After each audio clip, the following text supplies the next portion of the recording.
President Trump has signed a new executive order that makes English proficiency mandatory for all commercial truck drivers in the US. This move follows a viral video from a few weeks ago where a driver was seen taking an English literacy test on the side of the road. Couldn't believe it.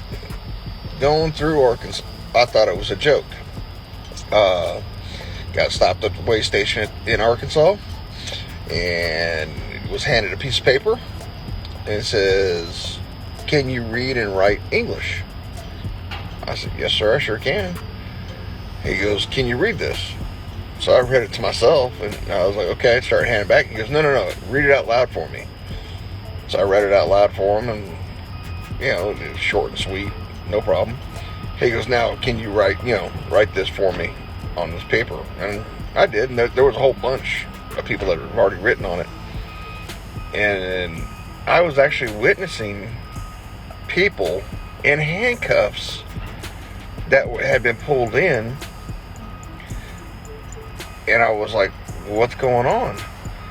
He goes, "Oh, we've come across now that if you cannot read or write in English, that it's a $5,000 fine, and if you have a company in Arkansas that employs people that can't read or write in English, it's a $10,000 fine paid on the spot.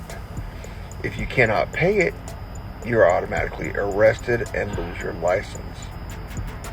What a shocker. At the time this video was recorded, there was no confirmed evidence that Arkansas's officials were actually giving truckers English tests at the roadside. A spokesperson from the Arkansas Highway Police, part of the state's Department of Transportation, said in an email that they weren't doing any kind of testing. But as of April 28th, things have changed. A new executive order now says that any truck driver who can't show they're proficient in English can be placed out of service, with the goal of improving highway safety. According to the White House, the law's already clear.